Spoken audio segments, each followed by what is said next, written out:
যার হক এসেছে সত্য, ওয়াজাহাকাল বাতিল চলে গেছে মিথ্যে। ইন্নাল বাতিলা নিশ্চয় মিথ্যে, কানা যাহুকা চিরদিন মিথ্যে। ডক্টর নায়েক বিতর্কের অনেক দক্ষতা দেখিয়েছেন। আমি তার কাছে হ্যাঁ অথবা না জবাব চাচ্ছি। তসলিমা নাসরিনের বিষয়ে যারা ফতোয়া জারি করেছেন, সেই মৃত্যুদণ্ডের ফতোয়া আপনি কি সমর্থন করেন না নিষেধ করেন? মাত্র এক কথাই বলুন। ভাই, আপনি আমাকে প্রশ্ন করলেন যে আমি এই মৃত্যুদণ্ডের সাথে একমত কি না, যেটা দিয়েছিল কিছু লোকজন, কয়েকজন হতে পারে, 2, 3 বা 4 জন, তসলিমা নাসরিনকে। সে ব্যাপারে আমাকে বলতে হবে এক কথায়। বিশ্বাস করেন ভাই, আমি একজন মুসলিম মৌলবাদী। ইসলামের মূলনীতি এক কথায় উত্তর দেওয়ার অনুমতি দেয় না, ঠিক। আর এজন্য আমি উত্তর দিতে পারবো না, কারণ তাকে আমি আদালতে আসতে বলবো, তার সাথে আলোচনা করার পরে, তার সাথে কথা বলার পরে, আর যদি সে আত্মপক্ষ সমর্থন করার সুযোগ সমান পায়, যদি তাকে আত্মপক্ষ সমর্থনে যথেষ্ট সুযোগ দেয়া হয়, তাহলে মৃত্যুদণ্ড দেয়া যায়, তা না হলে না। তার সাথে আমার দেখা হয়নি। আপনার সাথে যোগাযোগ থাকলে আপনি আমার সামনে আনতে পারবেন। আমি পারবো না, ইসলাম আমাকে সে অনুমতি দেয়নি ভাই। আপনাকে অনেক ধন্যবাদ, থ্যাংক ইউ। আমি ডক্টর বিয়াসকে প্রশ্ন করব। আমি আসলে ফুল টাইম সাংবাদিক নই। ডক্টর নায়েক, আপনি কি মনে করেন যেসব লোক এই শাস্তি দিয়েছে বা ঘোষণা করেছে, সেটা যাই হোক না কেন, তারা তাকে সেই সুযোগ দিয়েছে? ভাই, আপনি প্রশ্ন করলেন যে যারা তসলিমা নাসরিনকে মৃত্যুদণ্ড দিয়েছে, তারা কি আত্মপক্ষ সমর্থনের কোনো সুযোগ দিয়েছে তাকে? আমি জানি না, বিশ্বাস করেন জানি না। হতে পারে, নাও হতে পারে, জানি না। আমি কাগজে দেখেছি খবরগুলো বদলে যাচ্ছে। আমি সত্যি বলছি, আমি এটা জানবো কিভাবে? ব্যক্তিগতভাবে চিনি না, নিউজ পেপারে পড়েছি। একটা পেপারে তার বয়স 29 বছর, আরেকটাতে 31 বছর, আরেকটা বলছে 39। একটা পেপার বলছে প্লেন MBBS ডাক্তার, আরেকটা বলছে গাইনোকোলজিস্ট, আরেকটা বলছে অ্যানেস্থেসিস্ট। যদি জিজ্ঞেস করেন সে আসলে কি, আমি জানি না।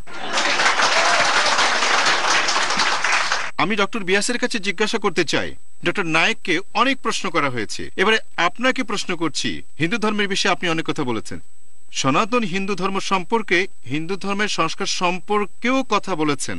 সনাতন হিন্দু ধর্মের মন অত্যন্ত উদার ছিল, আপনি সেরকম বলেছেন। আপনার কাছে আমি এটাই জিজ্ঞাসা করতে চাই যে চারবাগ থেকে ফুলে আগারকার পর্যন্ত যত সংস্কারবাদী আছেন, তাদেরকে যে কষ্ট ভোগ করতে হয়েছে, সেটা কি হিন্দু ধর্মের উদারমনার চিহ্ন নাকি চিহ্ন না? চারবাগ থেকে কোন পর্যন্ত? এখন মনে করুন আজ পর্যন্ত।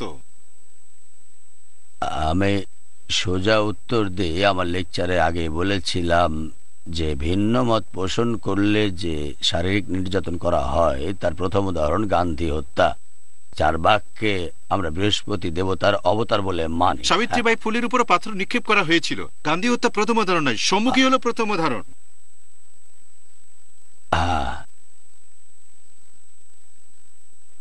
আগারকারেরও তো সব যাত্রা বের করা হয়েছিল। দেখেন, এই সব উদাহরণ ইংরেজি শিক্ষা আসার পরে শুরু হয়েছে। এই কারণে এই সব দায়ভার আমি ইংরেজি শিক্ষাকেই দেব। এক সম্মুখের উদাহরণ আপনি বাদ দেন, এক সম্মুখের উদাহরণ আপনি ছেড়ে দেন। আমি বলেছি ভিন্ন মত যদি পোষণ করা হয়, ভিন্ন মত পোষণের ব্যাপারে আপনি চারবাগের কথা বললেন। আপনি যদি ভালো করে ইতিহাস দেখেন, সংস্কারবাদীর ক্ষেত্রে তো দৈহিক নির্যাতন করা হয়েছে। আপনি আগে বলেন চারবাগের উপর কোন অত্যাচার করা হয়েছিল। আপনি আমাকে ইতিহাস থেকে সম্মুখের বিষয়টা একটু ব্যাখ্যা করে বলুন। প্রথমে আপনি চারবাগ সম্পর্কে বলেন।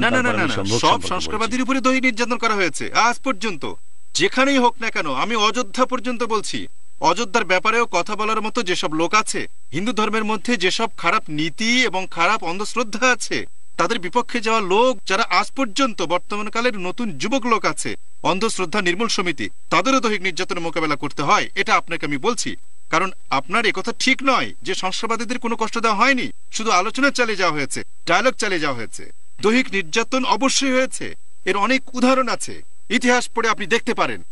আপনি চারবাগ দিয়ে শুরু করেছেন, আপনার কাছে আমার অনুরোধ, আপনি বলবেন না আমি বলবো। আপনার কাছে আমার অনুরোধ যে চারবাগের উপর কেমন শারীরিক অত্যাচার করা হয়েছিল সেটা আপনি ইতিহাস থেকে আমাদের বলেন। তারপর না হয় আপনার কথার উত্তর দেবো, না হয় নিজেকে বদলে নেব। আমি দুটোর জন্য প্রস্তুত আছি। আমি সবসময় নিজেকে শুধরাতে প্রস্তুত। কেউ যদি আমাকে বলেন চারবাগের ইতিহাস পড়ে আপনি কোথায় এই কথাটা পেলেন, তাহলে বলেন চারবাগের উপর কোন রকম শারীরিক অত্যাচার হয়নি, যা হওয়ার পরে হয়েছে। অতদূর যাওয়ার দরকার কি আপনার? চারবাগ পর্যন্ত যাওয়ার কোনো দরকার নাই। ইতিহাস চারবাগ ঘাটলেই অনেক পাবেন দূর, চারবাগ পর্যন্ত চারবাগের যাওয়ার কোনো উপর দরকার নেই, অত্যাচার ধারে কাছেই হয়েছিল। আপনি পাবেন। জ্ঞানেশ্বর আছে, সুধারাম আছে, কারণ তারা নাস্তিক। জ্ঞানেশ্বর, সুধারাম আরো অনেক পাবেন আপনি। তারা নাস্তিক চারবাগ পর্যন্ত ছিল। যাওয়ার কোনো দরকার নাই। তারা দেখেন নাস্তিক আপনি, ছিল বলে সবার তাদের উপরেই উপর অত্যাচার অত্যাচার করা করা হয়েছে। হয়েছিল। আমি আপনাদের সাথে একমত নই যে চারবাকের উপর শারীরিক নির্যাতন হয়েছে, কারণ আপনারা আমার এই কথাটা একটু মন দিয়ে শোনেন। চারবাককে আমরা বৃহস্পতির অবতার বলে মানি, আর চারবাকের প্রচারিত নাস্তিক্যবাদ সেই সময় থেকে এখন পর্যন্ত চলে আসছে। আর আমি ভারতের ইতিহাস সম্পর্কে যতটুকু জানি, যেখানে তাকে এবং তার অনুসারীদের, এটা বলছি ইংরেজি শিক্ষায় দেশে আসার আগে ভিন্নমত পোষণ করার জন্য কেউ তাদের অত্যাচার করেন এরকম কথা কোথাও আমি শুনিনি। যদি আপনি এখানে প্রমাণ সহ বলেন তাহলে আমি উত্তর দেওয়ার চেষ্টা করব, অথবা নিজেকে শুধরে নেব। আমার এই ব্যাপারে কোনো আপত্তি নেই। এবারে সম্মুখের ব্যাপারে বলি। হ্যাঁ, আমি মনে করি বক্তা তার অবস্থান স্পষ্ট করেই বলেছেন। এবারে আমাদের অন্য প্রশ্নে যাওয়া উচিত। আমার নাম জাভেদ আনন্দ, আমি কমিউনিজম কমব্যাট পত্রিকা থেকে এসেছি। ডক্টর নায়েক বারবার বলেছেন যে কোনো অপরাধের শাস্তি ওই অপরাধের গুরুত্বের উপর নির্ভর করে। তিনি নির্দিষ্টভাবে আমেরিকান রাষ্ট্র এবং একবার ভারতীয় রাষ্ট্রের কথা উল্লেখ করে বলেছেন যে ভারত সরকার কর্তৃক নিযুক্ত ভারত সরকারি কোনো কর্মকর্তা অথবা মার্কিন যুক্তরাষ্ট্র সরকার কর্তৃক নিযুক্ত কোনো সরকারি কর্মকর্তা বিশ্বাসঘাতকতা করে, রাষ্ট্রের মর্যাদা ও নিরাপত্তা ক্ষুণ্ণ হয়, তাহলে তাকে মৃত্যুদণ্ড দেওয়া যাবে। এর মধ্যে কোনো অপরাধ আছে কি না অথবা এই জন্য কোনো শাস্তি হবে, এটাই আমার ধারণা। এই ধারণা ভুল হলে আমি সংশোধন করে নিতে চাই। একথা বলার পর তিনি দৃষ্টান্ত হিসেবে তসলিমা নাসরিনের কথা বলেছেন।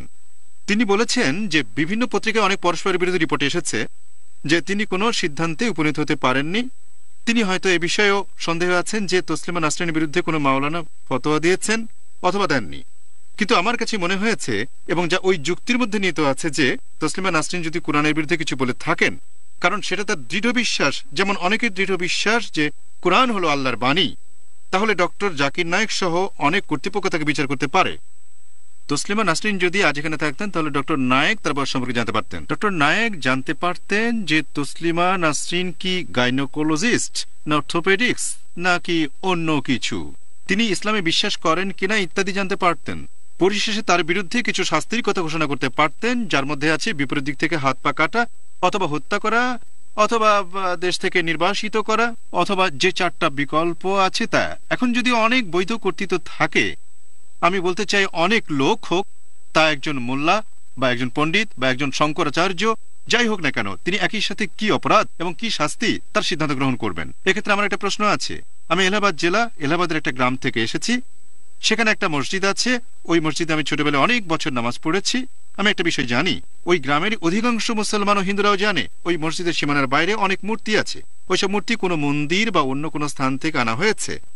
এলাহাবাদে আমার গ্রামের কোনো পণ্ডিত যদি সিদ্ধান্ত গ্রহণ করে যে কয়েকশো বছর আগে এখানে একটা মন্দির ধ্বংস করা হয়েছে, যা হোক, ওই অপরাধের জন্য যদি ওই গ্রামের বর্তমান পণ্ডিত যদি সিদ্ধান্ত গ্রহণ করে যে ওই গ্রামের সব মুসলমানকে হত্যা করতে হবে এবং সব হিন্দু যদি যত মুসলমানকে পারে হত্যা করে, তাহলে এতে কি কোনো অন্যায় হবে? এই বিষয়ে আপনি কি মত দেবেন? আপনার মন্তব্য জানতে চাই। প্রশ্নটা কি আরেকবার বলবেন? আমাদের জন্য বোঝাটা খুব কঠিন হয়ে যাচ্ছে। ঠিক আছে, আমি সংক্ষিপ্ত আকারে বলছি। বিভিন্ন রকমের অপরাধ এবং তার কি ধরনের শাস্তি হবে সেটা নির্ধারণে কি অনেক কর্তৃপক্ষ থাকতে পারে? আপনার সংক্ষিপ্ত ভাষণের জন্য ধন্যবাদ ভাই। এই সংক্ষিপ্ত ভাষণে আপনি কমপক্ষে 10-15টা প্রশ্ন করেছেন, বেশিও হতে পারে। আমার যতটুকু মনে আছে একটা প্রশ্ন, তাহলে আগেরগুলো সব বাদ। উত্তর না দিতে পারলে আমাকে দোষ দেবেন না, কারণ আমার ভুল উদ্ধৃতি দিয়ে বলছেন যে ইন্ডিয়ার সরকার তাকে মৃত্যুদণ্ড দিতে পারে। আমি এটা বলিনি। শাস্তি হবে, কি শাস্তি হতে পারে সেটা সরকারের আইন অনুযায়ী। প্রশ্নের দ্বিতীয় অংশে আসি। আপনি বললেন এমনকি ডাক্তার জাকির নায়েক তাকে এখানে আসতে বলতে পারেন, বয়স জিজ্ঞেস করতে পারেন, পেশা জিজ্ঞেস করতে পারেন।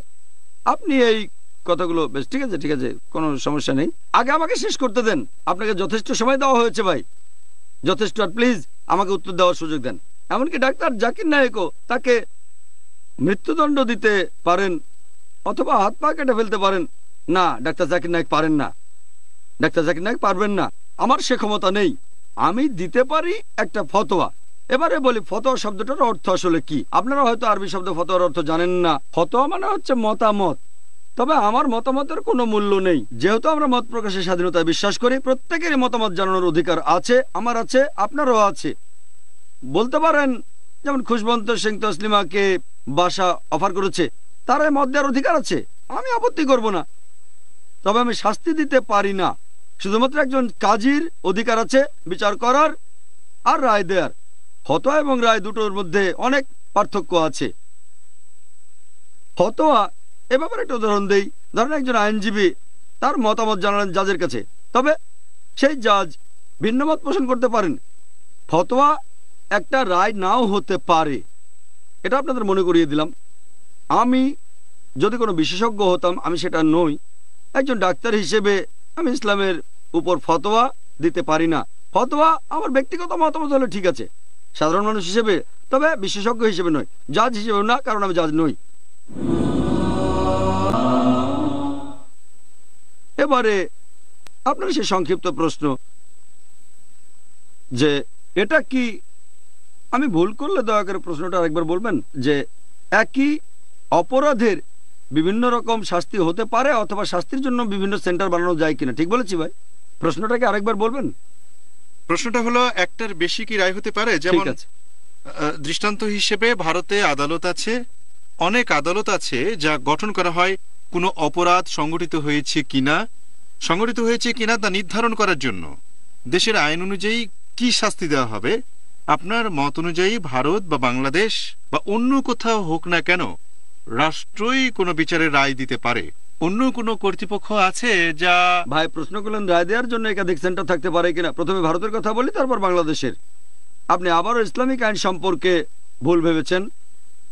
ইন্ডিয়ায় মুসলিম পার্সোনাল ল বোর্ড শুধুমাত্র রায় দিতে পারে ব্যক্তিগত ব্যাপারে, যেমন ডিভোর্স অথবা বিয়ে, তারপর উত্তরাধিকার। ফৌজদারি মামলার রায় দিতে পারে না, কারণ ইন্ডিয়াতে সবার জন্য একটা কমন ফৌজদারি আইন আছে। তাহলে এই প্রশ্নটাই ভিত্তিহীন। বাংলাদেশ সম্পর্কে বলি, আমি জানি না, আবারও মনে করবেন না প্রশ্ন এড়িয়ে যাচ্ছি, আবারও আমি জানি না বাংলাদেশে কতগুলো ল বোর্ড অথবা কত রকমের আদালত আছে। তবে আপনি যদি ইসলামের কথা বলেন, সেই আগেকার দিনে তখন ইসলামে চালু ছিল খিলাফত, সেখানে থাকেন খলিফা, তিনি সবার প্রধান। ছোট আদালত থাকতে পারে এখানে, যেমন নিম্ন আদালতে সমস্যা হলে উচ্চ আদালতে সমস্যা হলে সুপ্রিম কোর্টে যায়। ইসলামে খিলাফত থাকলে প্রধান আদালত হচ্ছেন খলিফা, তিনি সেখানে খলিফা, তিনি প্রধান বিচারক নির্বাচন করবেন। এখানে যেমন সুপ্রিম কোর্ট। নিম্ন আদালতে কোনো সমস্যা হলে প্রধান বিচারকের কাছে যাবেন। তবে এখন খিলাফত বিলুপ্ত হয়ে গেছে, কিন্তু বিভিন্ন দেশে আছে নিজস্ব আইন কানুন, আছে নিম্ন আদালত, উচ্চ আদালত, সুপ্রিম কোর্ট। সে দেশের ইতিহাসটা আমাদের দেখতে হবে। আশা করি উত্তরটা পেয়েছেন ভাই। না, আমার একটা প্রশ্ন আছে। এটা নিশ্চয়ই নতুন প্রশ্ন হবে, তাই না? কিন্তু আমার আছে। আপনার অনুমতি নিয়ে শুধু একটা প্রশ্ন। একটা বিষয়ে আপনি এলোমেলো করবেন না যে অনেক সম্মানিত মাওলানা আছে, তাদের হয়তো বাংলাদেশের নিম্ন আদালত, হাইকোর্ট ও সুপ্রিম কোর্টে বিচারক নিযুক্ত করা হয়নি। তাদের কি তসলিমা নাসরিনকে হত্যার জন্য প্রকাশ্যে আহ্বান জানানোর অধিকার আছে? ঠিক আছে, যদি আমার উত্তরটা ঠিকভাবে শুনতেন, মনোযোগ দিয়ে, তাহলে জবাব পেয়ে যেতেন। আমি বলেছি প্রত্যেকে, আপনি আমি সবাই ফতোয়া দেওয়ার অধিকার রাখি। ফতোয়া মানে মতামত। হত্যা করার অধিকার? প্লিজ প্লিজ আমাকে শেষ করতে দেন। তিনি ফতোয়া দিয়েছেন, মতামত দিয়েছেন যে তসলিমা নাসরিনের মাথা কেটে ফেলতে হবে। তসলিমা নাসরিনকে যে হত্যা করবে সে 50,000 বাংলাদেশি টাকা পাবে। এটা আহ্বান, এটা মতামত নয়। আচ্ছা, 50,000 টাকার কথাটা তো এই প্রথম আসলো। প্রথমে আপনার প্রশ্নে এই টাকার কথা ছিল না। আমি উত্তর দিচ্ছি, প্লিজ আমাকে আগে কথা বলতে দেন, পরে আপনি বলতে পারবেন যদি চেয়ারম্যান সাহেব অনুমতি দেন। এই কথা বলার অধিকার কারো আছে যে অমুক লোকের মাথা কেটে ফেলতে হবে যদি সেটা ফতোয়া হয়। এমনকি মতামত দেওয়ার সময় কারণ আমি কুৎসা রটাবেন না, কারণ নিন্দা করবেন না। যদি সেটা ইসলামিক দেশ হয়, তসলিমা নাসরিন সেই মাওলানার বিরুদ্ধে মামলা করতে পারেন, বলবে যে সে... প্লিজ আমাকে শেষ করতে দেন। আমি তো আপনার প্রশ্নের ভেতরে কোনো কথা বলিনি, তাই আমার কথায় বাধা না দিলেই ভালো হবে। আমি ইসলাম সম্পর্কে একটা সাধারণ ধারণা দিচ্ছি। প্লিজ বোন, যদি অনুমতি দেন। ইসলামিক দেশ হলে তার সেই অধিকার আছে। আমি জানি না বাংলাদেশ কতখানি ইসলামিক দেশ, তারা কতটা ইসলামিক নিয়ম মেনে চলে আমি জানি না, হয়তো মানে আবার হয়তো মানে না। তাহলে তার অধিকার আছে, যদি সে মনে করে তাকে মৃত্যুদণ্ড দেওয়াটা ঠিক হয়নি, তাহলে তসলিমা সে মাওলানাকে ইসলামী আদালতে নিয়ে যেতে পারে। ইসলামিক আইন থাকলে মামলা করবে। তবে আপনার প্রশ্নের উত্তরের সাথে আমার বিজ্ঞ বক্তা ফাদার পেরেরার কথাটা আমি জুড়ে দেই। তিনি বলেছেন ধর্মের অবমাননা করেছে, এরকম ঘটনায় কাউকে ফাঁসিয়ে দিয়ে মৃত্যুদণ্ড দেয়া খুবই সোজা। তারপর তসলিমা নাসরিনের কথা বললেন। তবে ফাদার পেরেরা যেভাবে বলেছেন ব্যাপারটা অত সহজ না, কারণ তাহলে আদালতে আপনাকে সাক্ষী নিয়ে আসতে হবে। অপরাধের মাত্রা কম হলে 2 জন সাক্ষী লাগবে, অপরাধের মাত্রা বেশি হলে 4 জন সাক্ষী। আর এই 4 জন সাক্ষীর একজনও যদি ভুল করে, বিশ্বাস করেন যদি ধরা পড়ে এই 4 জনের মধ্যে একজন মিথ্যে সাক্ষী দিয়েছে, তাহলে 4 জনের প্রত্যেককে 80টি করে কষাঘাত, 80 দুর্রা। ব্যাপারটা তো সহজ না। ইন্ডিয়ার আদালতে সাক্ষী দেওয়ার মতো এত সহজ না এই ব্যাপারটা। যাহা বলিব সত্য বলবো, সত্য ভাই মিথ্যা বলিব না, তারপর মিথ্যা বলবেন। ব্যাপারটা তো সহজ না। শাস্তি হবে 80টি কষাঘাত প্রত্যেকে। আর বিশ্বাস করেন দৌড়ার আঘাত সহ্য করাও কঠিন।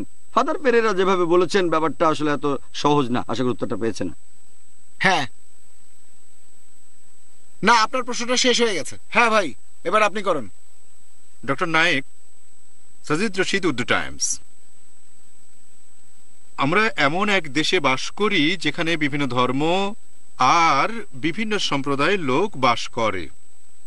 এদের নিজস্ব একটা সংবিধান আছে যার মাধ্যমে লোকেরা সাজা দেওয়ার নিজস্ব ব্যবস্থা তৈরি করেছে। এমন পরিবেশে থেকে কেউ যদি কোনো ধর্মগ্রন্থের অবমাননা করে, কোনোভাবে কোরআনের অবমাননা করে, তাহলে আপনি তাকে ইসলামের শরিয়া অনুযায়ী শাস্তি দেবেন, যা অন্যান্য ইসলামী দেশে দেওয়া হয় যেখানে ইসলামী শাসন আছে। এখন এদেশে যখন একটা সংবিধান আছে, তখন ওই ধরনের বিধান এখানে কার্যকর করা কি ঠিক? ভাই প্রায় একই রকম প্রশ্ন করলেন আপনিও। যেহেতু আমাদের এখানে অনেক ধর্মের মানুষ, প্রত্যেকে কি নিজ ধর্মের আইন মেনে চলবে? অথবা কেউ হয়তো কোরআনের অবমাননা করেছে, তখন কি ইসলামিক আইন মানতে পারি? ভাই ব্যাপারটা পরিষ্কার করে বলি, আপনি পৃথিবীর যে কোনো দেশের ফৌজদারি আইন দেখেন, হোক সেটা সৌদি আরব, হোক ইরান অথবা পাকিস্তান অথবা আমেরিকা বা ইংল্যান্ড অথবা ইন্ডিয়া, ফৌজদারি আইন সবার জন্য কমন। দেওয়ানি আইন বদলাতে পারে, সিভিল ল বদলাতে পারে, ফৌজদারি আইন সৌদি আরবে সবার জন্য কমন, হোক মুসলিম বা অমুসলিম। ইন্ডিয়াতেও ফৌজদারি আইন কমন, হোক মুসলিম বা অমুসলিম। তাহলে আপনি আলাদা ফৌজদারি আইন পাবেন না। এখানে মন্তব্য করতে পারেন, আপনি মতামত জানাতে পারেন যে অমুক লোকের জেল হওয়া উচিত 1 বছর 2 বছর বা মৃত্যুদণ্ড, এরকম কিছু, তবে কার্যকর করতে পারবেন না। কারণ এখানে কার্যকর হবে কমন ফৌজদারি আইন। যদি ইসলামিক দেশ হয় তাহলে কোরআনের আইন মেনে চলতে হবে, কোরআন থেকে দূরে যেতে পারবেন না। তবে যেহেতু ইন্ডিয়া কোনো ইসলামিক দেশ না, আমরা এখানে কোরআনের আইন কার্যকর করতে পারছি না, যেখানে ফৌজদারি আইনে শাস্তি দেওয়া হয়। আশা করি উত্তরটা পেয়েছেন। আমার নাম মারিয়া শেষ, আমি একজন ধর্মীয় শিক্ষক। আমি মিস্টার শাহানে আশোক শাহানেকে প্রশ্ন করতে চাই, আপনি কেন লজ্জা বইখানা মারাঠি ভাষায় অনুবাদ করেছিলেন? অবশেষে একটা সহজ প্রশ্ন। আমি এটা অনুবাদ করেছিলাম কারণ বইটা আমার ভালো লেগেছিল, আর একটা কারণ ছিল এটা এক ধরনের প্রায়শ্চিত্ত। কারণ এ ধরনের বই লিখতে যে ধরনের সাহস প্রয়োজন সেটা তসলিমার ছিল। মুসলমান সংখ্যাগরিষ্ঠ দেশে সংখ্যালঘুদেরকে অসুবিধার মধ্যে ফেলা হয়, তারা অনেক দুঃখ কষ্ট নির্যাতনের শিকার হয়। প্রায় একই ধরনের ঘটনা অথবা কিছুটা কম, কিছুটা ভিন্ন ধরনও হতে পারে। একই ঘটনা ঘটে ডিসেম্বর ও জানুয়ারি মাসে মুম্বাইয়ে দাঙ্গার সময়, কিন্তু আমি কোনো সাহিত্যিক ব্যক্তিকে এগিয়ে আসতে দেখিনি। আমি মহারাষ্ট্রের লোক। কোনো মারাঠি লেখক সাহস করে বলেনি যে ওই ঘটনা আমাদের সবাইকে লজ্জায় ফেলেছে। তসলিমার ওই সাহস ছিল এবং তিনি করেছেন।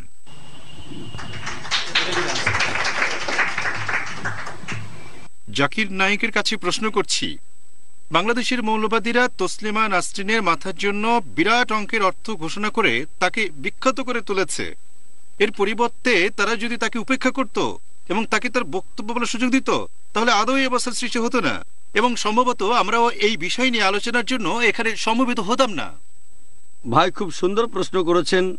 যদি সেই তথাকথিত ইনভার্টেড কমার ভেতরে মুসলিম মৌলবাদী তথাকথিত, যদি তারা তসলিমার মাথার উপরে পুরস্কার ঘোষণা না করত, আমরা এখানে আসতে পারতাম না। আপনার সঙ্গে আমি একমত। তবে আপনি এখানে দোষ দিলেন মুসলিম মৌলবাদীদের, আর আমি দোষ দেব মিডিয়াকে। এখানে আমি একমত না। যদি ধরলাম কোনো কারণে একটা নাম না জানা অখ্যাত দল বিএসএসপি, বাংলাদেশ সাহাবা সৈনিক পরিষদ, কে এটার নাম জানতো? কেউ না। ধরলাম যে সেই প্রতিষ্ঠানের যিনি নেতা মাওলানা হাবিবুর রহমান, আমি জানি ভাই ইনি তসলিমা নাসরিনকে মৃত্যুদণ্ড দিয়েছেন। যদি এই অখ্যাত লোক, এই নাম না জানা প্রতিষ্ঠান তসলিমাকে মৃত্যুদণ্ড দেয়, ইন্ডিয়ায় কেন মিডিয়ারা এভাবে হাইলাইট করবে? সামনের পেজে, একেবারে সামনের পাতার খবর, বাংলাদেশের হাই কমিশনার, এখানে আমি দিল্লি নিউজ পেপারের উদ্ধৃতি দিচ্ছি যে বাংলাদেশের হাই কমিশনের কথা অনুযায়ী তিনি বলেছেন যে ইন্ডিয়ার খবরের কাগজে তসলিমার ব্যাপারে যতগুলো খবর ছাপাচ্ছে তার 1% খবরও বাংলাদেশের পেপারে ছাপা হয় না। তাহলে আপনি আমাকে জিজ্ঞেস করলেন এজন্য কি মুসলিম মৌলবাদীদের দোষ দেব? তাদের দোষ দিতে পারেন, আমি বলবো তাদের দোষ দেন অথবা আপনি না দেন, সে যাই হোক। আমার মতে ইন্ডিয়ার সাংবাদিকরা আর ইন্ডিয়ার খবরের কাগজ তাদের জ্ঞান বুদ্ধি আরো বেশি, তাই হাইলাইট করা উচিত হয়নি। আমরা আজকে এটা নিয়ে আলোচনা করতাম না। হ্যাঁ ভাই,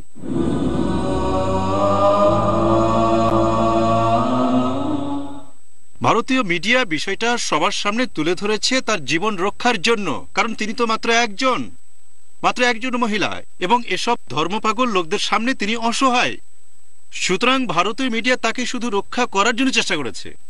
আচ্ছা আচ্ছা, ইন্ডিয়া প্লিজ প্লিজ ভাই আমাকে শেষ করতে দেন, তারপর আপনি বলবেন। প্লিজ ভাই, আপনি বললেন ইন্ডিয়ার মিডিয়া তসলিমাকে বাঁচিয়েছে একটা অখ্যাত প্রতিষ্ঠানের হাত থেকে, অখ্যাত মাওলানা হাবিবুর রহমানের কাছ থেকে। তাহলে আজকে যদি শোনেন ট্রেনে কেউ বলছে প্রধানমন্ত্রীকে খুন করে ফেলবো, সেটা কি পেপারে হেডলাইন ছাপাবেন? না, এটা একটা রূপক প্রশ্ন ভাই, আপনার কাছে উত্তর চাইনি। আপনার এই কথাটার কোনো মানে হয় না ভাই। ভাই আপনি ইন্ডিয়ান মিডিয়াকে খালি দোষ দিচ্ছেন। ইন্ডিয়ান মিডিয়া তো আসলে তসলিমা নাসরিনকে সাহায্য করেছে। পরে প্রশ্ন করবেন, আগে আমাকে উত্তরটা দিতে দেন। আপনি বললেন যে ইন্ডিয়ার মিডিয়া, ভাই এটা আমার মতামত, ভুলও হতে পারে, এটা আমার মতামত। আমি বলছি না আমার মতামত সঠিক হতে হবে। কিছু দর্শক আমার সঙ্গে একমত হতে পারেন, আবার অনেকে নাও হতে পারেন। আমার মতে একজন অখ্যাত লোক বা প্রতিষ্ঠান, ধরেন কোন প্রথম সারির দল যদি এই ঘোষণা দিত তাহলে এটা চিন্তার ব্যাপার হতো। আমি নিষিদ্ধ করা নিয়ে বলছি না, আমি বলছি না মৃত্যুদণ্ড দেওয়াটা ঠিক না ভুল, আমি বলছি এই খবরটাকে কেন হেডলাইন বানানো হয়েছে, কারণ যাতে পেপারে কাটতি হয়। আমি বলছি এটা আমার মতামত, যদি পছন্দ হয় তাহলে মানতে পারেন, না হলে মানবেন না, এটা আমার মতামত। ভাই আমি একটা ভুল সংশোধন করে দিচ্ছি। তসলিমা নাসরিনের হত্যার আহ্বানের বিষয়টা অতটা গুরুত্বহীন নয় যেভাবে উনি বলতে চাচ্ছেন। এই আহ্বান আনুষ্ঠানিকভাবে জানিয়েছিল বাংলাদেশের একটি রাজনৈতিক দল, জামাতে ইসলামী বাংলাদেশ। আমি প্রফেসর হামজা ভিরানি। আমি ভাই অশোক সাহানিকে জিজ্ঞাসা করতে চাই যে তিনি বলেছেন যে এই সাংবাদিক তারা তসলিমা নাসরিনের জীবনকে সমস্যার মধ্যে ফেলে দিয়েছে, বিপদে ফেলেছে। উনি বলেছেন যে ভারতীয় মিডিয়া তসলিমা নাসরিনের জীবনকে রক্ষা করার চেষ্টা করেছে। সুতরাং আপনি বলেছেন একজন সাংবাদিক হিসেবে, আমি জানি না আপনি সাংবাদিক কিনা, না আচ্ছা, কিছু সাংবাদিক তসলিমা নাসরিনের জীবনকে বিপদের মধ্যে ফেলেছে এবং উনি বলেছেন যে সাংবাদিকরা তসলিমা নাসরিনের জীবন রক্ষার চেষ্টা করছে। আমি জানতে চাই কোনটা ঠিক, তারা কি তাকে সমস্যার মধ্যে ফেলেছেন না তারা তাকে সমস্যা থেকে উদ্ধার করার চেষ্টা করছেন? সমস্যাটা আসলে এত সহজ নয়।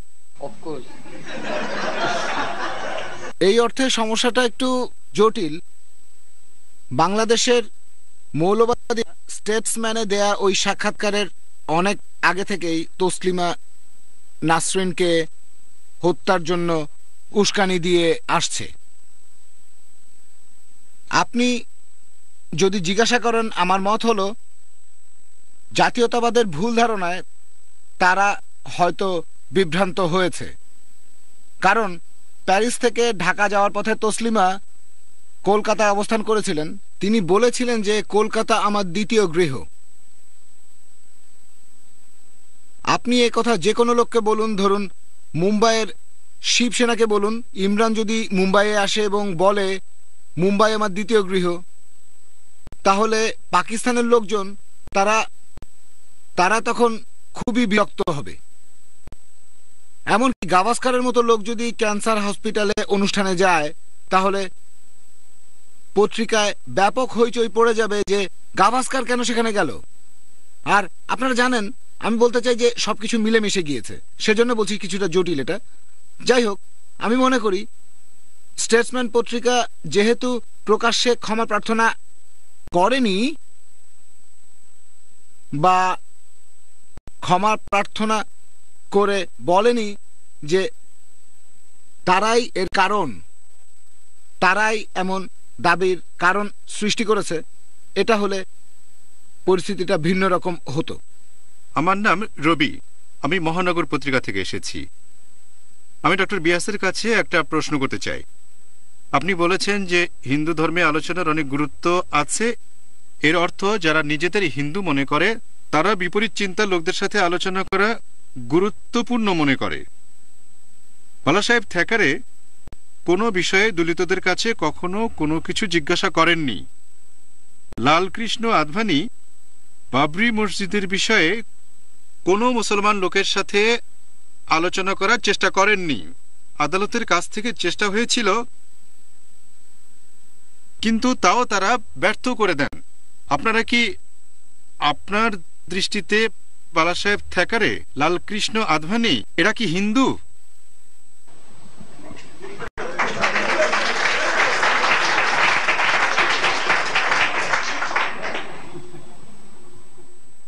আপনাদের কাছে আমার অনুরোধ, প্রথমে আমরা আজকে টপিক নিয়ে আলোচনা করি, তারপর অন্য বিষয় নিয়ে কথা বলবো। হিন্দু ধর্মশাস্ত্রের কথা যদি বলেন আমি সেটার দায় নিতে রাজি আছি, কিন্তু পৃথিবীর সব হিন্দুদের কাজে দায়ভার তো আমি নিতে পারবো না। হিন্দু ধর্মশাস্ত্রে যদি এমন কিছু থাকে, হিন্দু ধর্মগ্রন্থগুলোতে যদি এমন কিছু থাকে যে আপনি যদি ধর্মের বিরুদ্ধে কথা বলেন, আপনি যদি ভিন্ন মত পোষণ করেন, তাহলে আপনাকে মেরে ফেলা হবে, হাত পা কেটে ফেলা হবে, দেশ থেকে বের করে দেওয়া হবে। এই কথা ধর্মগ্রন্থের কোথায় আছে সেটা আমাকে বলেন, আমি সে ব্যাপারে কথা বলতে রাজি আছি। কিন্তু একজন হিন্দু লোক কি মন্তব্য করেছে সে ব্যাপারে বলতে পারবো না। আর আপনার প্রশ্নটা রাজনৈতিক ব্যাপার নিয়ে। এখন ভারতের রাজনীতির এমন অবস্থা যে সেটা থেকে দূরে থাকতে আমি পছন্দ করি, যদিও আমি জানি জগৎ সংসারে রাজনীতি থেকে দূরে থাকাটা খুবই কঠিন ব্যাপার। এখানে আমি আপনাকে একটা কথা বলবো, আপনি নিজেকেই প্রশ্ন করে দেখেন। এই প্রশ্নের উত্তর লালকৃষ্ণ আদভানি আর বাল থ্যাকারে সাহেবই ভালো দিতে পারবেন, যে হিন্দু ধর্ম অনুযায়ী, সনাতন বেদিক ধর্ম অনুযায়ী তাদেরকে হিন্দু বলা যায় কি না। আমি এই ব্যাপারে মন্তব্য করার কে? এখানে আমি আপনাদের আরেকটা কথা বলবো, ব্যাপারটা ভুলও জানতাম আমি হয়তো। ডক্টর নায়েক বললেন যে ফতোয়া মানে মতামত, এই ব্যাপারটা আগে জানতাম না। এতদিন আমি জানতাম যে ফতোয়া মানে কোনো ধর্মীয় ব্যক্তির রায়, উচ্চ পদের কোনো সিদ্ধান্ত, তারা কেউ আদেশ দিলে সেটাকে ফতোয়া বলা হয়, এটাই জানতাম। তবে আমিও ভুল জানতাম, অনেক মুসলমানও তো এটা জানে না। সেজন্য কোনো ব্যক্তি সম্পর্কে আমার মন্তব্য কোনো কাজে আসবে না। এখানে আমরা কথা বলছি এটা নিয়ে, ধর্মের বিরুদ্ধে কিছু বললে হিন্দু শাস্ত্র তাকে কি শাস্তি দেবে। আর যদি আলোচনা করার কথা বলেন এই ব্যাপারে, আমি আগেই বলেছিলাম আমাদের ধর্মে পূর্ব আর উত্তর পক্ষ বলে একটা ব্যাপার আছে। আপনারা জানেন স্বামী দয়ানন্দ সরস্বতীর সময় অনেক রকম শাস্ত্রের বই পাওয়া যেত। সনাতন বেদিক ধর্মে যে সংশোধন, ধর্ম থেকে কুসংস্কার ছাড়ানো, এই কাজটা শুরু করেছিলেন স্বামী দয়ানন্দ সরস্বতী। আর আপনারাও জানেন দয়ানন্দ সরস্বতীর সময়ে আর উনি চলে যাওয়ার 50 বছর পরেও সনাতন ধর্মে, আর্য ধর্মে বিভিন্ন জায়গায়, বিভিন্ন শহরে, গ্রামে শাস্ত্র তৈরি করা হয়েছে, বই ছাপানো হয়েছে, তাদের পক্ষে বিপক্ষে অনেক কথা হয়েছে। দর্শনের ব্যাপারে শঙ্করাচার্য আর ব্রহ্মাচার্যের মধ্যে একটু মতের অমিল হলো, ব্যাস তারা আলাদা হয়ে গেলেন। এরকম তো অনেক উদাহরণ আছে। এখনকার দিনে কোনো নেতা তিনি যদি কোনো রকম অনুচিত কাজ করেন, সেটার দায় আপনি হিন্দু শাস্ত্রের উপর কেন দিয়ে দেবেন বলেন তো? আপনি তো এই প্রশ্নের উত্তরটা দিলেন না।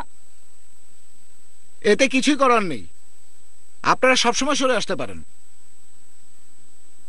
আপনি বলেছেন যে নিজের কর্মের ফল পরলোকে পাওয়া যায়। আপনি সনাতন বৈদিক ধর্মের প্রতিনিধিত্ব করছেন। এখন আপনি আমাকে বলেন আপনার মত অনুযায়ী কোন জিনিসটাকে কর্ম বলবেন? কর্মের সংজ্ঞা কি? কর্ম।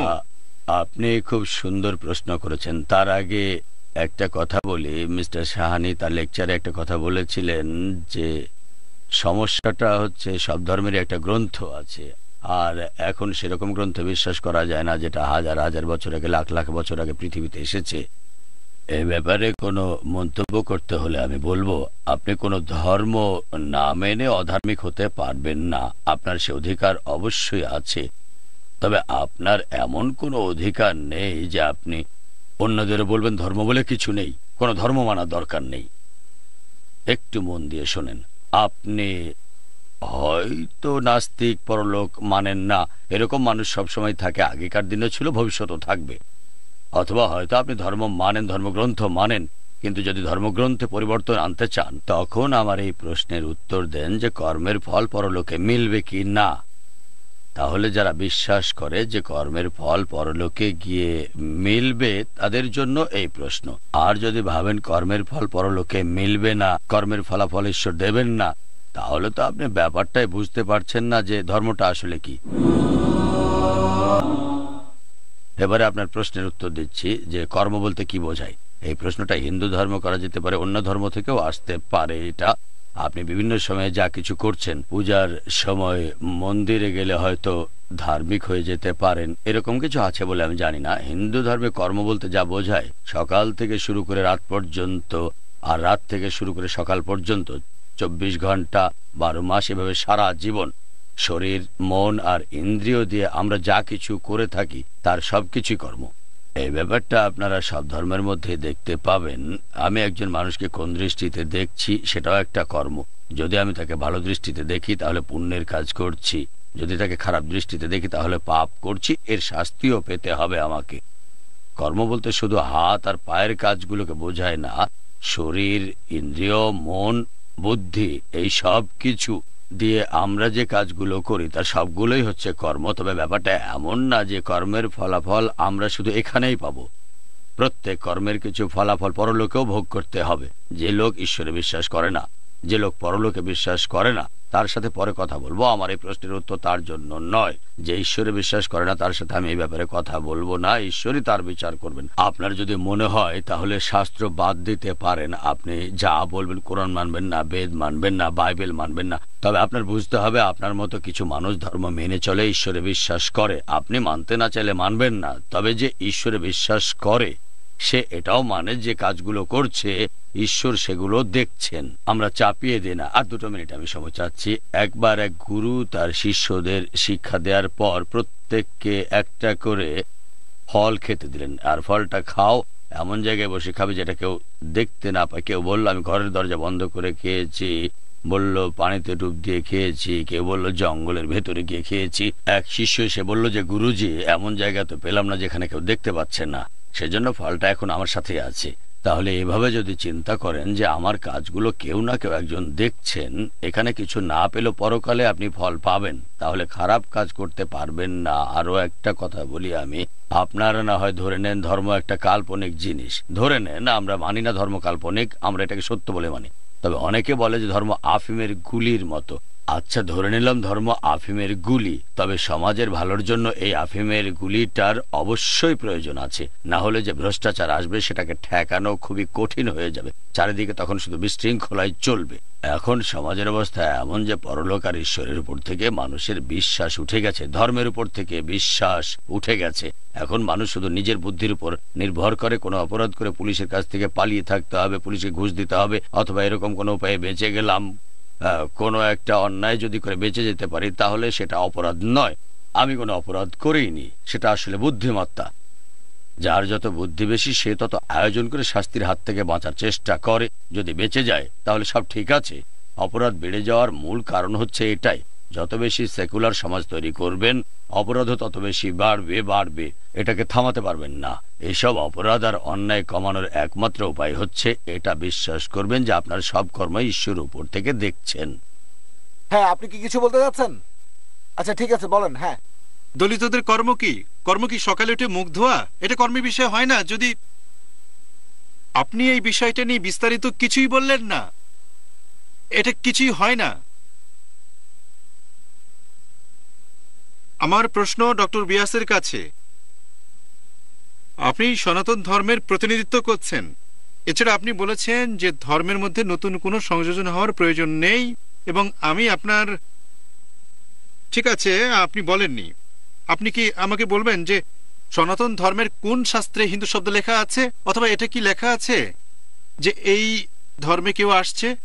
যদি না থাকে তাহলে সনাতন ধর্মে হিন্দু শব্দ কোথা থেকে এসেছে, আর এই হিন্দু শব্দটা সনাতন ধর্মের সাথে কিভাবে সম্পর্কযুক্ত এবং তা কোথা থেকে এসছে? আমি কথা বলিনি। আচ্ছা, এখানে আপনি হিন্দু শব্দটা সম্পর্কে যেটা ভাবছেন, পার্সিয়ানরা এদেশে আসার পর তারাই এখানকার লোকদের হিন্দু বলে ডাকা শুরু করলো, এই কথাটা আসলে ঠিক না। সত্যি বলতে আমাদের আদি গ্রন্থে হিন্দু শব্দটা একেবারে স্পষ্টভাবে উল্লেখ করা হয়েছে। হিন্দু শব্দটা আমাদের ধর্মশাস্ত্রে অনেকবার বলা হয়েছে। হিমালয় থেকে শুরু করে ইন্দুস সরোবর পর্যন্ত সব জায়গাতে প্রচলিত। কোন শব্দের প্রথম আর শেষ অক্ষর, প্রথম অক্ষর আর শেষ অক্ষর দিয়ে শব্দটাকে সংক্ষেপে বলা হয়। যেমন কোন ডাক্তার তার নামের প্রথমে লিখবে ডি আর লিখবেন। ডাক্তার শব্দের প্রথম অক্ষর ডি আর শেষ অক্ষর আর, ডি আর মানে ডাক্তার, এম আর মানে মিস্টার। যেভাবে হিমালয় থেকে ইন্দু সরোবর পর্যন্ত দেশটা হচ্ছে হিন্দু দেশ, তারপর থেকেই এই হিন্দুদের দেশটাকে বলা হয় হিন্দুস্তান। এই কথাটা আপনারা পুরাণে পাবেন, কিছু প্রাচীন সাহিত্যও পাবেন। 2 নাম্বার, আপনি যদি ভাষা দিয়ে বিচার করেন, এই দেশটা সিন্ধু নদের অববাহিকায়, সিন্ধু হলো এখনকার প্রধান নদ, সেই দেশটা হচ্ছে হিন্দুস্তান। এখন অনেক জায়গার লোক শকে হ উচ্চারণ করত, একইভাবে বলে সপ্তাহকে হপ্তা, সরস্বতীকে হরস্বতী। সেই একইভাবে সিন্ধু হয়েছে হিন্দু আর সিন্ধুস্তান হচ্ছে হিন্দুস্তান। আমি বলেছিলাম যে কোনো কিছু যোগ করা যাবে না, ধর্মশাস্ত্রের কথায় কিছু যোগ করা যাবে না, সেখানে পরিবর্তন করার কোনো অধিকারই আমাদের নেই, কারণ ফল দেওয়ার মালিক আমরা নই। আমি এতটুকুই বলেছি। দাঁড়ান দাঁড়ান দাঁড়ান, এক মিনিট। আমি একটা মন্তব্য করতে চাই, একটা মন্তব্য করব, খুব সংক্ষেপে। 10 মিনিট সময়।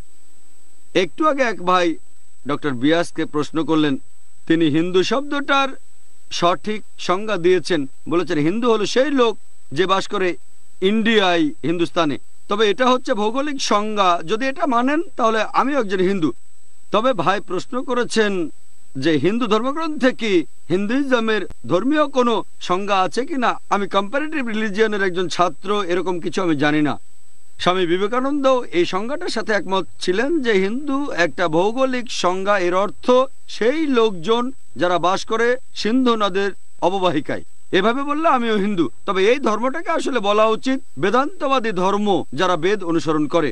আরেকটা ব্যাপার বলি, আপনি বলেছিলেন যে আমি বলেছিলাম ফতোয়া মানে মতবাদ। হ্যাঁ, আমি এটা বলেছি। তবে এই মতবাদটা যদি একজন বিচারক দেন তার বিচারের চেয়ারে বসে, তখন সেই মতবাদটাকে বলা হয় রায়।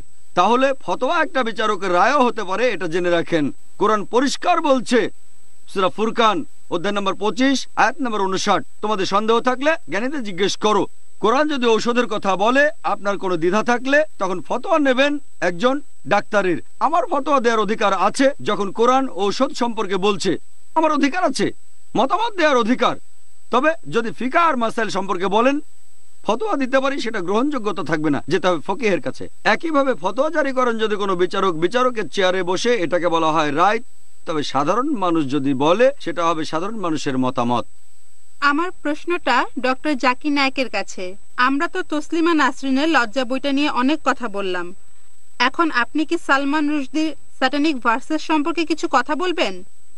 বোন প্রশ্ন করলেন একই রকম, যে আমরা অনেক কথা বলেছি তসলিমা নাসরিনের লজ্জা বইটা নিয়ে। এখন স্যাটানিক ভার্সেস এর ব্যাপারে শুনতে চান, এটার উপরে একটা লেকচার দিতে পারি, যদিও এখানে লেকচার দেব না। আর রায়ের কথা যদি বলেন, এখানেও একই ব্যাপার, রায়টা এখানে বদলাচ্ছে না, একই। তবে আপনি যদি স্যাটানিক ভার্সেস বইটা সম্পর্কে কিছু জানতে চান, আমি এটা মানি যে সালমান রুশদি আমাদের নবীজি সাল্লাল্লাহু আলাইহি সাল্লামকে অবমাননা করেছেন, নবীজির স্ত্রীগণের অবমাননা করেছেন, যারা হলেন উম্মুল মুমিনিন, সব মুসলিমদের মা, এটা করেছে। তবে আমি একটা ব্যাপার বুঝতে পারছি না, যে অন্যান্য বিশেষজ্ঞরা এটা কেন বলেন না যে ওই বইটাতে আর কি কি লেখা আছে। আমি এ ব্যাপারে বলতে পারবো কারণ আমি এই স্যাটানিক ভার্সেস পড়েছি, বইটা আমার পড়া। যদি আপনি পড়তে চান তাহলে চলে যান লন্ডন বা আমেরিকায়, সেখানে বইটা পাবেন। আমি লন্ডন আমেরিকায় গিয়েছি। আপনাদের সংক্ষেপে একটা ধারণা দেই, সালমান রুশদি কি লিখেছেন। মুসলিম চরিত্রগুলোকে অবমাননার পাশাপাশি তিনি তার রক্ষকদের নামেও নিন্দা করেছেন। ব্রিটিশ সরকার যারা তাকে রক্ষা করেছে তাদের নিন্দা করেছেন, একেবারে প্রথম পৃষ্ঠাতেই, অথবা বলতে পারেন প্রথম অধ্যায়ের প্রথম পৃষ্ঠা, অ্যাকচুয়ালি 3 নম্বর পৃষ্ঠা। তিনি এখানে লন্ডনবাসী নিন্দা করেছেন। তিনি লিখেছেন লন্ডন ভাই, প্রথম অধ্যায়ের প্রথম পৃষ্ঠায়, মানে 3 নম্বর পৃষ্ঠা, লন্ডন ভাই বলে নিন্দা করেছে। বিশ্বাস করেন এই শব্দটা আমি এখানে বলতে পারবো না। একবার এক খ্রিস্টান ফাদারের সাথে আলোচনার সময় এই শব্দটা এসেছিল। বুক অব ডিউটেরোনমি অধ্যায় 23 অনুচ্ছেদ 2 বলছে যে ড্যাশ ড্যাশ, আমি শব্দটা বলছি না, ড্যাশ 10 প্রজন্ম পর্যন্ত সমবেত প্রার্থনায় আসতে পারবে না। যদি শব্দটা জানতে চান তাহলে আমি ছোট্ট একটা কৌতুক বলছি।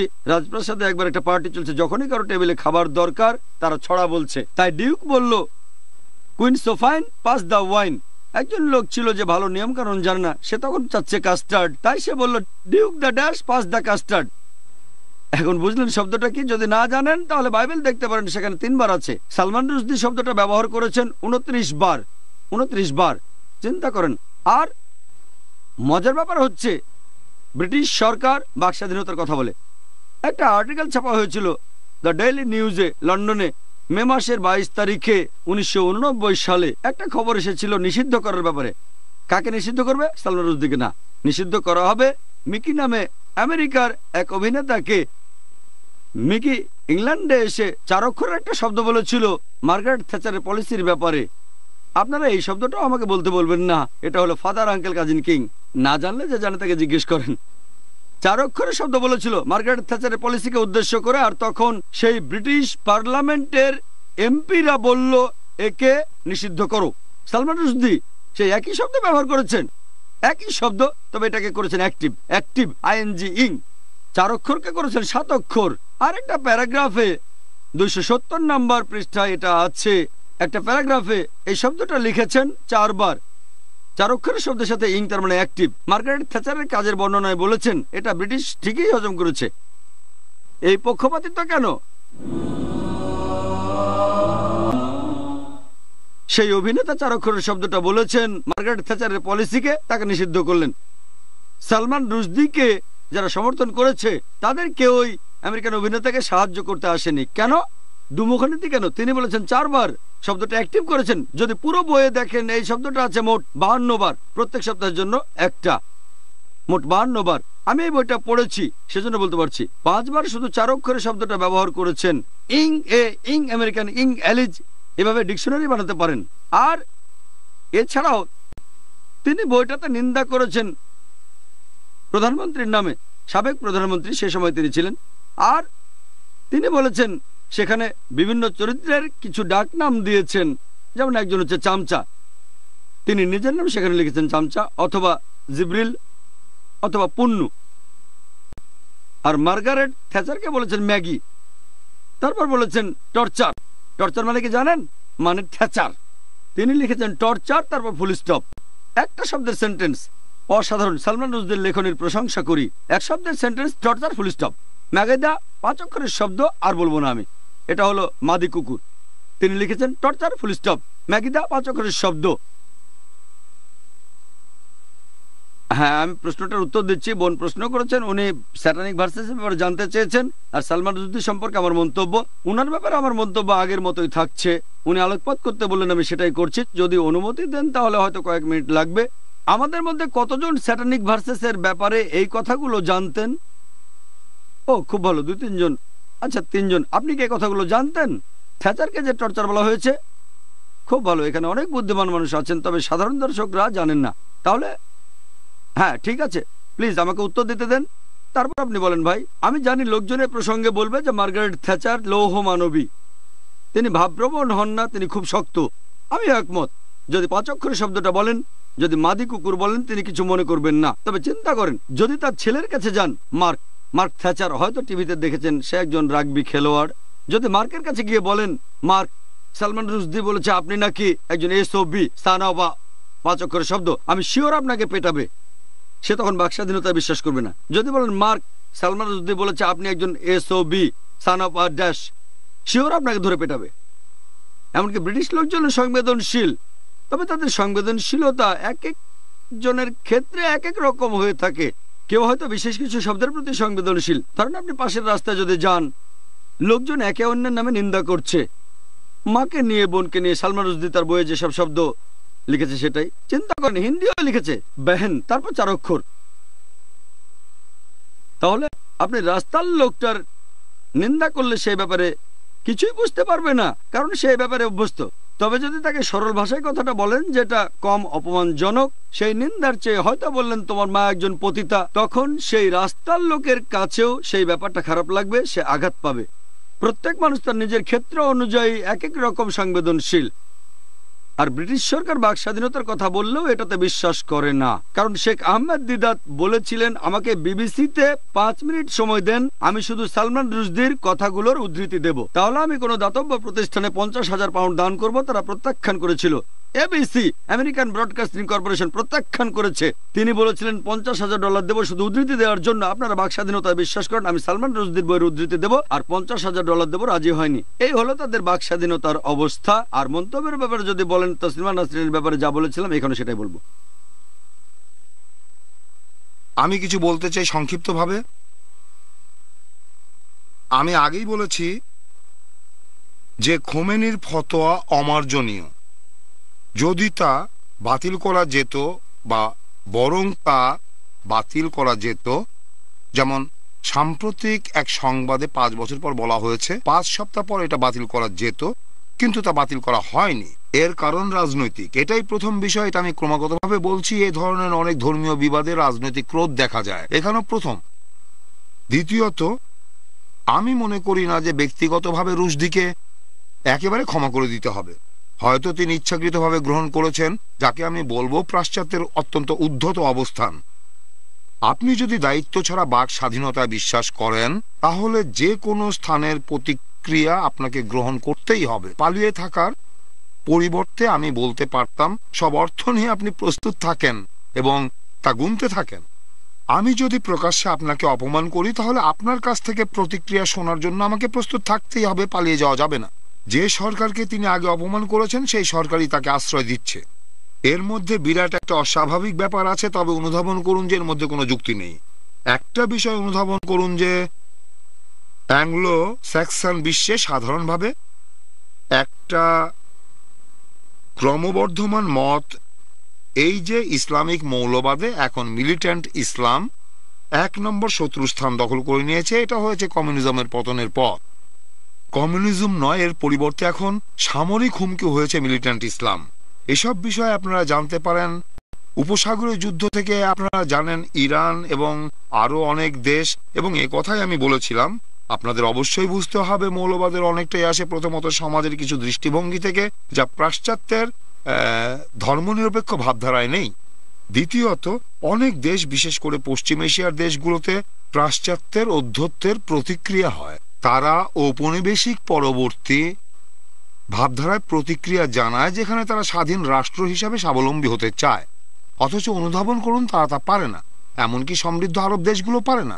আপনারা আসলে বোঝার চেষ্টা করুন যে এই ধরনের ফাঁপা প্রতিক্রিয়া হয়। রুশদি একটা প্রতীক, বা জর্জ বুশ একটা প্রতীক, বা ইসরায়েল হলো একটা প্রতীক। এসব কিছুই বিশাল ও অত্যন্ত জটিল বৈশ্বিক পরিমণ্ডলে, যেখানে ইসলামিক মৌলবাদ হলো সর্বশেষ হুইপিং বয়। এর আগে আরো হতে পারত রাশিয়া, সোভিয়েত ব্লক এবং এইভাবে আরো অনেকে। এটাই যথেষ্ট। সম্ভবত এটাই আমাদের শেষ প্রশ্ন। হ্যাঁ, আমি প্রশ্ন করছি মিস্টার অশোক সাহানের কাছে। তসলিমার বিষয়ে আমরা অনেক আলোচনা করেছি এবং আমি মনে করি আনুপাতিক হারে তা অনেক কম, কারণ গত বছর মুম্বাইয়ে আমাদের এমন পরিস্থিতির সৃষ্টি হয়েছিল। ভারতের সচিত্র মিডিয়া শিবাজির উপর একটা নিবন্ধ প্রকাশ করে এবং টাইমস অফ ইন্ডিয়া প্রথম ক্ষমা প্রার্থনা করে।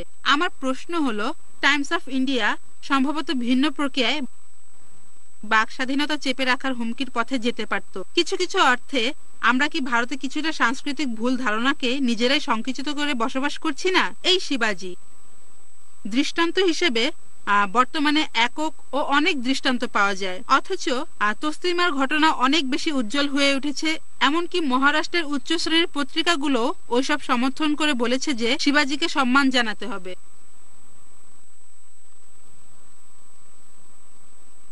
আমি আপনার সাথে সম্পূর্ণ একমত। এখানে আসল কথা হলো এই যে কাউকে যদি সম্মান করতে হয় তাহলে তাকে সমালোচনার বাইরে রাখতে হবে। আমি মনে করি না যে আমরা যে সমাজে বাস করি সেখানে এই নীতি কার্যকর হবে। আমি মনে করি প্রত্যেকের সমালোচনা করা যায়, প্রত্যেক বিষয় সমালোচনা করা যায়। কেন না? কেন নয়? হতে পারে তার ধর্ম, হতে পারে ধর্মীয় ব্যক্তিত্ব, হতে পারে রাজা, হতে পারে যারা ক্ষমতায় আছে। কেন নয়? এটাই তো বাক স্বাধীনতা। এই প্রশ্নটা সভাপতির কাছে। আমাকে? আমি আপনাকে একটা প্রশ্ন করতে চাই। ঠিক আছে। আমি আশা করি আপনি একজন সাংবাদিক, সেজন্য এই প্রশ্নটা আপনার কাছে করছি। আচ্ছা ভাই, অশোক সাহানে বলেছেন সাংবাদিকরাই তসলিমা নাসরিনের জীবনকে সমস্যার মধ্যে ফেলে দিয়েছে তাদের দায়িত্বহীন আচরণের জন্য। আমরা লক্ষ্য করি সাংবাদিকরা প্রায়ই দায়িত্বহীন কাজ করে। সাংবাদিক সমাজে এমন সাংবাদিকের জন্য কি শাস্তির ব্যবস্থা আছে? কারণ তাদের দায়িত্বহীনতার জন্য এদেশে অনেক সমস্যার সৃষ্টি হয়েছে, এদের কারণে অনেকেই বিপদের মধ্যে পড়েছে। সুতরাং আপনাদের সাংবাদিক সমাজে তাদের কি শাস্তির ব্যবস্থা আছে? আপনাদের সাংবাদিক সমাজ, এমন সাংবাদিকদের আপনারা কি শাস্তি দেবেন? পেশাগতভাবে আমি একজন সাংবাদিক, কিন্তু এখানে আমি সভাপতি, আর সভাপতি সবসময় বলে মন্তব্য নেই। এটাই আমার উত্তর। এর উপর লেকচার শুনতে চাচ্ছি না, আমি জানতে চাচ্ছি আক্রমণটা ঠিক ছিল কিনা। আমি যদি শব্দের অর্থটা না বলি তাহলে পুরো উত্তরটা দিতে পারবো না। যদি অর্থটা না বলি তাহলে উত্তরটা সম্পূর্ণ হবে না, কারণ পবিত্র কোরআন বলছে প্রমাণ পেশ করো। উত্তর দেওয়ার সময় আমি প্রমাণ পেশ করতে চাই, প্রমাণ ছাড়া কোনো মন্তব্য করব না। তাহলে প্রথমেই কাফের শব্দটার অর্থ হিন্দু নয়, হতে পারে আবার নাও হতে পারে। আর মুরতাদ শব্দের অর্থ কি?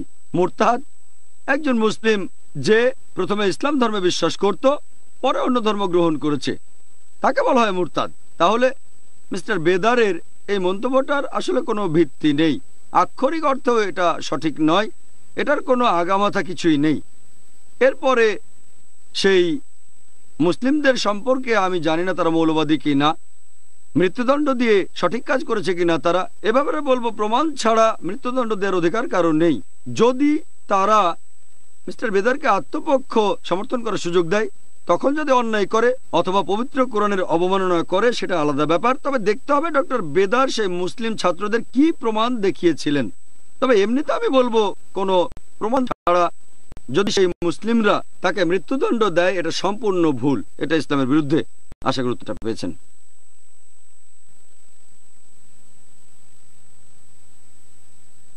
বিচারক ছাড়া কি কেউ মৃত্যুদণ্ডের রায় দিতে পারে? ঠিক আছে ঠিক আছে, আমাকে প্রশ্ন করতে পারেন, একটার উত্তর দিয়েছি, দ্বিতীয় প্রশ্ন করেন সেটার উত্তর দেব। যদি এটার ভিত্তি সত্যি হয় তাহলে কোন লোকের মৃত্যুদণ্ড দেওয়ার অধিকার আছে কি না। যেন আমার কাছে প্রশ্ন করছেন, যদি ইন্ডিয়ান সরকারের কাছে প্রমাণ থাকে যে একজন লোক দেশের সব গোপনীয় খবর, প্রতিরক্ষার খবর, আর্মির খবর, নেভির খবর, এয়ারফোর্সের খবর অন্য কোনো দেশের কাছে পাচার করেছে, যদি সে ধরা পড়ে প্রমাণিত হয় সে দেশের সাথে বেইমানি করেছে, ইন্ডিয়ার সরকার অবশ্যই শাস্তি দেবে প্রমাণ থাকলে। একইভাবে যদি এখানেও প্রমাণ থাকে যে সেই লোক ভুল কোনো কথা বলেছে, যদি প্রমাণিত হয় তাহলে আমার মতে তার শাস্তি হওয়া উচিত। আশা করি উত্তরটা পেয়েছেন। এটা প্রশ্নের দ্বিতীয় অংশ, যে মৃত্যুদণ্ড দেয়া। প্রথম অংশ বলতে পারেন কোনো সমস্যা নেই, মৃত্যুদণ্ড দেয়া যাবে কিনা। প্রত্যেক অপরাধের শাস্তি থাকে, সেটা বিভিন্ন রকম হতে পারে। উদাহরণ হিসেবে বলি, ধরেন ট্রেনে করে যাচ্ছেন, যদি কোনো কারণ ছাড়া চেন টানেন 500 টাকা জরিমানা অথবা সাথে 3 মাসের জেল দিতে পারে। যদি ধরা পড়েন, একজন জজ হয়তো দেবেন 500 টাকা জরিমানা, আরেক জজ হয়তো দেবেন 500 টাকা জরিমানা সাথে 1 মাসের জেল, কোন জজ দেবেন 3 মাসের জেল, কোন জজ হয়তো দুটোই। এক এক কাজের শাস্তি হয়তো এক এক জজ এক এক ভাবে দিয়ে থাকেন। এবারে বলি এ ব্যাপারে কি বলে ধর্মীয় মৌলবাদ। যদি কেউ ধর্মের অবমাননা করে, এই শব্দটা আপনি বলেন আমি বলছি, কেউ ধর্মের অবমাননা করলে কোরআন বলছে, কোরআনের আয়াত বলছি, পবিত্র কোরআনের সূরা মাইদা অধ্যায় 5 আয়াত 33 বলছে, যদি কেউ যুদ্ধ ঘোষণা করে আল্লাহ সুবহানাহু ওয়া তাআলার বিরুদ্ধে, সৃষ্টিকর্তার বিরুদ্ধে, তার রাসূলের বিরুদ্ধে, এবং চেষ্টা করে জিহাদ করে, চেষ্টা করে তার সর্বাত্মক শক্তি দিয়ে, নিজের সর্বাত্মক শক্তি দিয়ে দুনিয়ায় ধ্বংসাত্মক কাজ করে বেড়ায়, তার শাস্তি হচ্ছে মৃত্যুদণ্ড অথবা ক্রুশবিদ্ধ করা অথবা হাত পা কেটে দেওয়া বিপরীত দিক থেকে অথবা নির্বাসন। এই আইনটা আছে কোরআনের একটা আয়াতে। অন্য আয়াত বলছে যদি সম্ভব হয় তাহলে কথা বলো, উদু ইলা সাবিলি রাব্বিকা বিল হিকমা ওয়াল মাউইযাতিল হাসনা ওয়াজাদিলুম বিল্লাতি হিয়া আহলান। আয়াতটা আছে সূরা নাহলে অধ্যায় 16 আয়াত 125। মানুষকে তোমার প্রতিপালকের পথে আহ্বান করো হিকমত ও সদুপদেশ দ্বারা, তাদের সাথে তর্ক করো, তাদের সাথে ডিবেট করো, তাদের যুক্তি দেখাও সবচেয়ে উত্তম গ্রহণযোগ্য পন্থায়। যদি আমাকে বলেন তাসলিমা নাসরিনের ব্যাপারে কি করতাম আমি, কোরআন অনেকগুলো অপশন দিয়েছে। আমি তাকে একটা পাবলিক ডিবেটের জন্য আহ্বান করতাম। এটা নির্ভর করবে জজের উপর। এক এক জজের দেয়া শাস্তি এক এক রকম হয়ে থাকে। প্রত্যেক শাস্তি যদি যথেষ্ট প্রমাণ থাকে, অন্য ধর্মগ্রন্থ পড়েন, যেহেতু আজকের আলোচনার টপিক ধর্মীয় মৌলবাদ, যদি আপনারা বাইবেল পড়েন, বাইবেল বলছে ফাদার আমাকে শুধরে দিতে পারেন যদি ভুল বলে থাকি আমি, ওল্ড টেস্টামেন্টের 3 নম্বর বই লেভিটিকাস অধ্যায় 24 অনুচ্ছেদ 16-তে বলা হয়েছে, যদি কেউ কোনো লোক যদি প্রভুর নামে কোন রকম অবমাননা করে তাহলে তাকে অবশ্যই মৃত্যুদণ্ড দেওয়া হবে, অবশ্যই তাকে হত্যা করা হবে। এবং সমবেত লোকেরা, ফাদার যদি বাইবেল চান তাহলে বাইবেল আছে এখানে, যদি ভুল বলে থাকি আমি তাহলে চেক করতে পারেন ফাদার, যে ভার্সন চান, কিং জেমস ভার্সন অথবা ডুয়ে ভার্সন। আমি পুরো অনুষ্ঠানটা শেষ করি। যদি আপনি মৌলবাদী খ্রিস্টান হন তাহলে বাইবেল মেনে চলতে হবে। বাইবেল বলছে লেভিটিকাস 24 নম্বর অধ্যায় অনুচ্ছেদ নম্বর 16, যদি কেউ প্রভুর নামে অবমাননা করে তাহলে তাকে অবশ্যই হত্যা করা হবে, আর সমবেত লোকেরা অবশ্যই তাকে পাথর মারবে, এমনকি পথিকরাও মারবে। কারণ যে এই দেশে জন্মগ্রহণ করে প্রভুর নামে নিন্দা করে তাকে অবশ্যই হত্যা করা হবে। যদি আপনি ভালো খ্রিস্টান হন, বাইবেল কি বলছে? কেউ প্রভুর নামে অবমাননা করলে তাকে হত্যা করা হবে। বাইবেলে হয়তো অন্য আরো অপশন রয়েছে, এটা একটা তার মধ্যে। ফাদার পেরেরা কিছু বলতে চান? এটা একটা গুরুত্বপূর্ণ বিষয়। এ ব্যাপারে আমি ভিন্ন দৃষ্টিভঙ্গির কথা বলতে চাই। বিশ্বে এ ধরনের বিষয় উন্মত্ত জনতা নিজেরাই বিচার করে হত্যা করছে। আপনারা এই সব শব্দের সাথে পরিচিত আছেন।